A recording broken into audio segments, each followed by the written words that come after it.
Cinema കണ്ട് കുറച്ച് കഴിഞ്ഞപ്പോഴേക്കും നമ്മളുടെ മടിയിൽ ജ്വല്ലറിയൊക്കെ വെച്ച് നടക്കുന്ന പി അജേഷ് വന്നപ്പോഴാണ് സിനിമയുടെ പേരിൻ്റെ ഒരു ഗുഡൻസ് മനസ്സിലായത്. എന്തായാലും വളരെ ഇമ്പ്രസീവായിട്ടുള്ളൊരു പേരാണ്.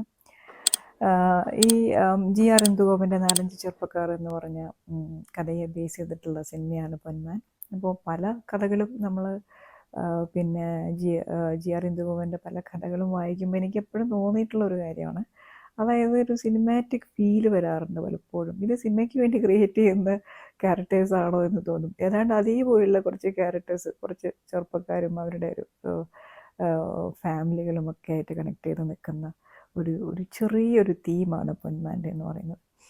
അപ്പോൾ പക്ഷേ ഈ സിനിമയുടെ ഒരു ഒരു ഒരു കുറച്ച് ഇമ്പ്രസീവായിട്ടുള്ളൊരു ആസ്പെക്റ്റായിട്ട് തോന്നിയത് ഈ ത്രെഡിൽ എന്നെ ഫോക്കസ് ചെയ്ത് നിൽക്കുന്ന ഒരു സിനിമയാണ് പൊന്മാൻ. അത് തുടക്കം തുടങ്ങി അവസാനം വരെ ആ ത്രെഡ് എൻഗേജിങ് ആയിട്ട് കൊണ്ടുപോകാനായിട്ട് സിനിമയ്ക്ക് പറ്റിയിട്ടുണ്ട്.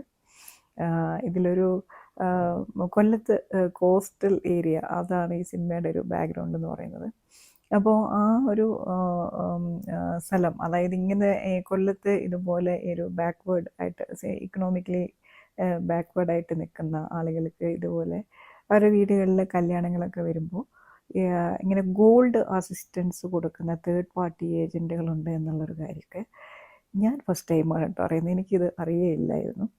അപ്പോൾ അങ്ങനെ ഒരു ഏജൻ്റായിട്ട് വരുന്ന ഒരാളാണ് നമ്മുടെ പി അജേഷ്, ബേസിൽ ജോസഫ് ചെയ്യുന്ന ക്യാരക്ടർ. സിനിമയുടെ ഒരു സെൻട്രൽ തീം എന്ന് പറയുന്നത് ബേസിലിൻ്റെ ഈ ക്യാരക്ടർ ചെയ്യുന്ന പണിയും അതിന് കിട്ടുന്ന പണികളുമാണ്.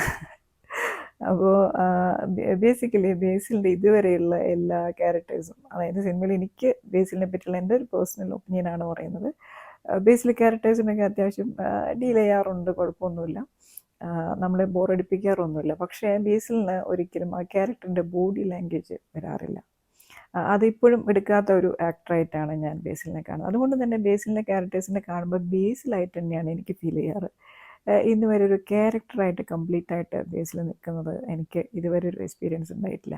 പക്ഷേ ഈ സിനിമയിലെ പി അജേഷ് എന്ന് പറഞ്ഞ ക്യാരക്ടറിനും ഒരുപാട് ഷെയ്ഡ്സ് ഉണ്ട്. അയാൾ ഒരുപാട് കാര്യങ്ങൾ ചെയ്യുന്ന വളരെ എന്താ പറയുക